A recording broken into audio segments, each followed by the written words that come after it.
बम बम भोले, बम बम भोले। बम बम भोले की आवाज से हर रोज अपना दिन शुरू करने वाला नंदू कठपुतलियों को नचाने का काम करता था। इस काम में उसकी पत्नी श्यामा भी उसका साथ देती थी।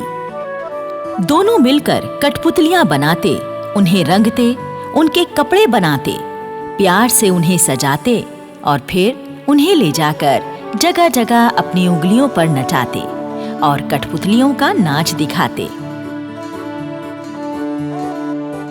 नंदू और उसकी पत्नी श्यामा दोनों ही भोलेनाथ के भक्त थे, इसलिए वो जहां भी जाते भोलेनाथ के भोलेपन की कहानियां सुनाते। शिवजी का ब्याह उनका सबसे लोकप्रिय तमाशा था। शिवजी बिहाने चले, नंदी बैल पर सवार, अजब अजब सी शक्ल वाले उनके रिश्तेदार, भभूति लगाए और नाग गले में डाल के हिमालय के धाम चले, खुद को यूं संवार के।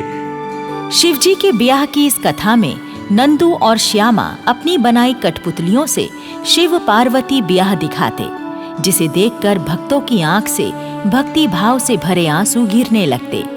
लोग नंदू और श्यामा की कठपुतलियों का नाच देखते और उन्हें अच्छे पैसे देते। पैसे गिनते गिनते श्यामा अक्सर उदास हो जाती और नंदू से कहती, भोलेनाथ की कृपा से हमारा काम अच्छा चल रहा है। हाँ, देखो तो आज शिवजी का ब्याह देखने वालों ने दिल खोल कर दान दिया है। पर क्या फायदा जी, हमारे घर के आंगन में किसी बच्चे की किलकारी नहीं गूंजती। बिन बच्चे का हमारा सोना जीवन भला किस काम का। अरे श्यामा, भोलेनाथ पर भरोसा रखो, जब उनकी कृपा होगी तो हमारे आंगन में भी बच्चे की किलकारियां गूंजेंगी।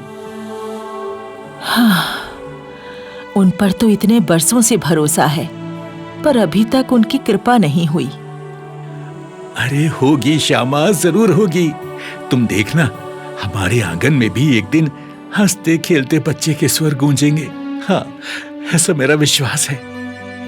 इस तरह नंदू श्यामा को समझा बुझाकर चुप करा देता। कहते हैं कि पति पत्नी से ज्यादा करीबी रिश्ता कोई नहीं होता। दोनों एक दूसरे के अच्छे और सच्चे मित्र होते हैं। नंदू और श्यामा पर ये बात बिल्कुल खरी उतरती थी। नंदू ने श्यामा का दुख दूर करने का एक तरीका सोचा। उसने एक प्यारी सी गुड़िया बनाई और श्यामा से बोला, देखो, ये है हमारी प्यारी सी बिटिया। मैंने आज इसे बनाया है, तो आज इसका जन्मदिन है। हम आज के दिन ही इसका जन्मदिन मनाया करेंगे। सचमुच ये तो बिल्कुल परियों जैसी है। मैं तो इसे परी बुलाऊंगी। ये कहकर श्यामा ने उस प्यारी गुड़िया सी कठपुतली को गले लगा लिया। श्यामा उसे अपनी बेटी की ही तरह मानने लगी। उसे सजाती, संवारती, उसके साथ खेलती और कभी-कभी उसे डांट भी लगाती और कभी-कभी उसे दुनियादारी की शिक्षा भी देती, एक अच्छी माँ की तरह। परी को बने हुए 1 साल हो गया था, तो नंदू और श्यामा ने परी का जन्मदिन मनाने की तैयारी की। परी को सजाया गया।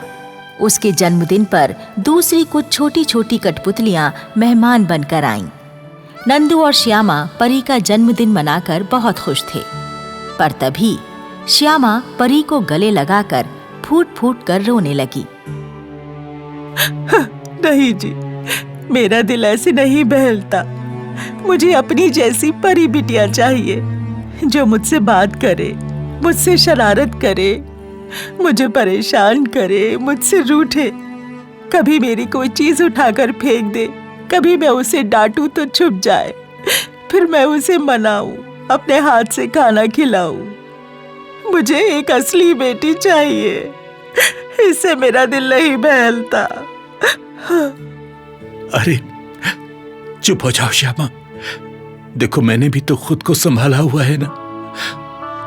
तुम भोलेनाथ को बोलो ना, हमारी झोली में एक बच्चे का आशीर्वाद डाल दे।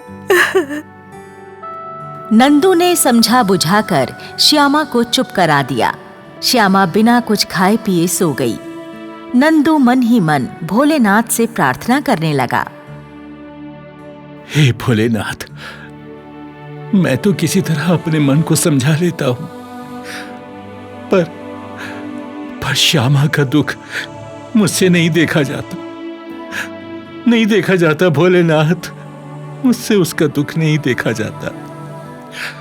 उसे मां बनने का आशीर्वाद दो भोलेनाथ, उसे मां बनने का आशीर्वाद दो।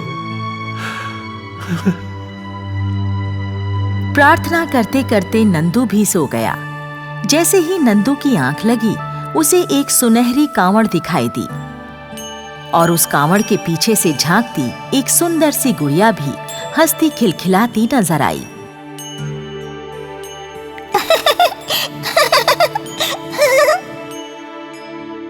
ये सपना देखकर नंदू चौंक कर उठ गया। उसने श्यामा से अपना सपना कह डाला। क्यों श्यामा, इस सपने का क्या अर्थ हो सकता है? महाशिवरात्रि आने वाली है। उस पवित्र दिन सभी भक्त गंगा जल से शिवलिंग का अभिषेक करते हैं, दूर दूर से कांवड़ उठाकर लाते हैं, भोलेनाथ को मनाते हैं और उनके मन की मुराद पूरी होती है। तो तुम्हारा मतलब है कि हमें भी इस बार कांवड़ उठानी चाहिए और महाशिवरात्रि के दिन शिवलिंग का गंगा जल से अभिषेक करना चाहिए? बिल्कुल जी, तभी हमें हमारी बिटिया मिलेगी। हाँ, पर ये सुनहरी कांवड़ का क्या मतलब है? देखो जी, हम तो गरीब लोग हैं, सोने की कांवड़ तो हम नहीं बना सकते ना। भोलेनाथ तो भक्ति और प्यार के भूखे हैं। हमारी सच्ची श्रद्धा ही वो सोना है। आप भी इस बार कांवड़ लाएं और भोलेनाथ से मन की मुराद पाएं। श्यामा की बात नंदू को सही लगी। उसने तय कर लिया कि वो भी इस बार कांवड़ जाने वालों के साथ जाएगा और महाशिवरात्रि के दिन गंगा जल से शिवलिंग का अभिषेक कर अपने मन की मुराद पाएगा। नंदू ने जैसा सोचा था वैसा ही किया। बम बम भोले के नारे लगाते दूसरे साथियों के साथ वो भी अपने कंधे पर कांवड़ लादे अपने शहर के मंदिर की ओर बढ़ रहा था।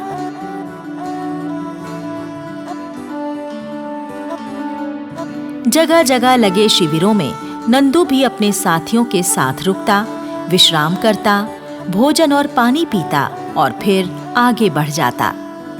रास्ते में एक शिविर में बाकी साथियों के साथ रुककर उसने भोजन किया, पानी पिया और 2 रोटी अपने साथ पोटली में भी रख ली। ये पोटली में रख लेता हूँ, रास्ते में कई बार चलते चलते भूख लगाती है, तब ये पोटली काम आएगी। बम बम भोले, बम बम भोले। नंदू कांवड़ उठाकर आगे बढ़ चला। रास्ते में एक जगह उसे बहुत थकान हुई। वो विश्राम के लिए बैठ गया।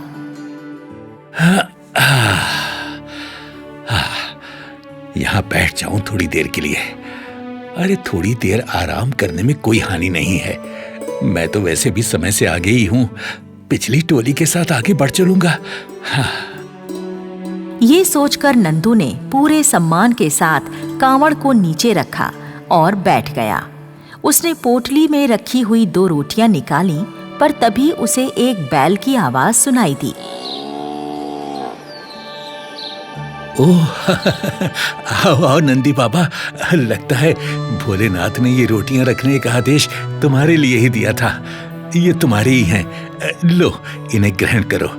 हाँ हाँ, शाबाश, खा लो खा लो। हाँ हाँ। ये कहकर नंदू ने वो रोटियां उस बैल को खिला दी।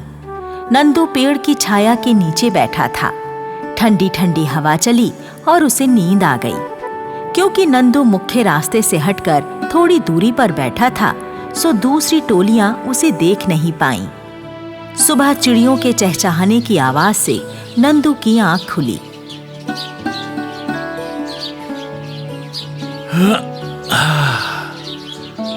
अरे ये तो दिन निकल आया। ओह, मैं तो पीछे छूट गया।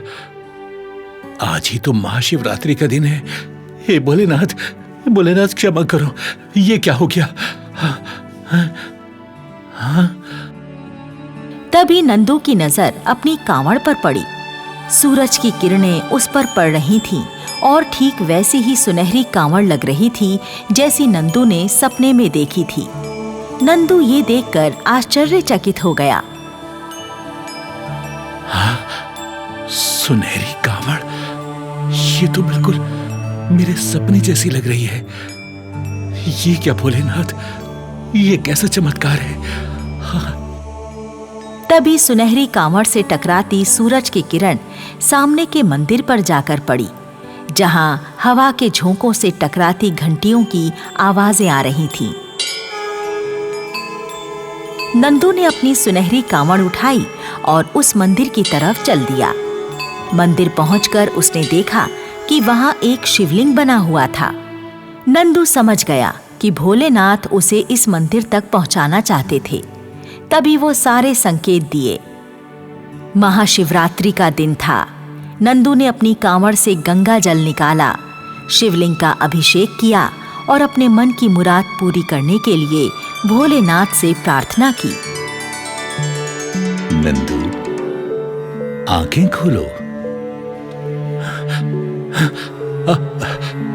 भोले भंडारी, आप और मां पार्वती भी साक्षात मेरे सामने। हाँ नंदू, तुमने हमारे पास आते नंदी को खाना खिलाया, तो हमें धन्यवाद करने तो आना ही था। प्रभु मुझे तो आपका आशीर्वाद चाहिए। प्रभु, श्यामा मां बनना चाहती है। उसकी गोद में बच्चे की भीख डाल दो प्रभु। अवश्य नंदू, तुम्हारी तपस्या पूरी हुई वत्स। अब तो फल पाने का समय है। जाओ, खुशी खुशी घर जाओ। श्यामा को जल्द ही पुत्री प्राप्त होगी। पर एक बात का ध्यान रखना नंदू, इस मंदिर की देखभाल 7 देवियां करती हैं। पुत्री के जन्म पर उन्हें निमंत्रण देना मत भूलना। नंदू की आंखों से खुशी के आंसू बह रहे थे। उसके मुंह से इतना ही निकला। हाँ प्रभु, जैसी आपकी आज्ञा प्रभु। धन्यवाद। नंदू खुशी खुशी अपने घर की ओर चल पड़ा। घर पहुंचकर उसने श्यामा से सारी कहानी कह डाली। श्यामा भी सुनकर खुशी से भर गई। श्यामा समय पाकर मां बनी और एक सुंदर कन्या को जन्म दिया।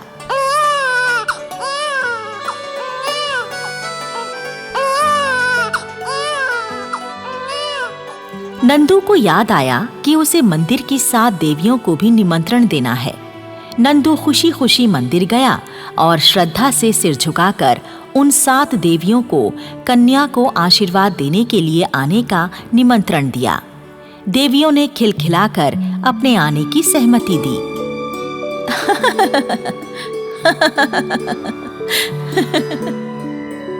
नंदू और श्यामा की बिटिया को आशीर्वाद देने वो 7 देवियां आईं।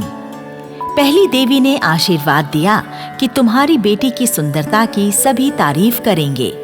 दूसरी देवी ने आशीर्वाद दिया कि तुम्हारी बेटी की बुद्धिमत्ता के चर्चे दूर दूर तक होंगे। तीसरी देवी ने आशीर्वाद दिया कि ये जिस भी काम को हाथ में लेगी उसे पूरी कुशलता से पूरा करेगी। चौथी देवी ने आशीर्वाद दिया कि नृत्य कला में इसके जैसा दूसरा कोई नहीं होगा। पांचवी देवी ने आशीर्वाद दिया कि इसका स्वर ऐसा होगा जैसे कोयल गा रही हो। छठी देवी ने आशीर्वाद दिया कि तुम्हारी बेटी वीणा बजाने में सबसे अव्वल होगी। और 7वीं देवी ने आशीर्वाद दिया कि तुम्हारी बेटी तुम्हारी ही तरह कठपुतलियां बनाने और उनके सुंदर सुंदर वस्त्र बनाने में माहिर होगी। नंदू और श्यामा ने उन 7 देवियों को धन्यवाद दिया। देवियां आशीर्वाद देकर फूल बरसाकर चली गईं। नंदू और श्यामा की खुशी का ठिकाना नहीं था। भोलेनाथ की कृपा से सुनहरी कांवड़ के पीछे से हंसती खिलखिलाती जीती जागती कन्या की किलकारियां उनके आंगन में गूंज रही थीं।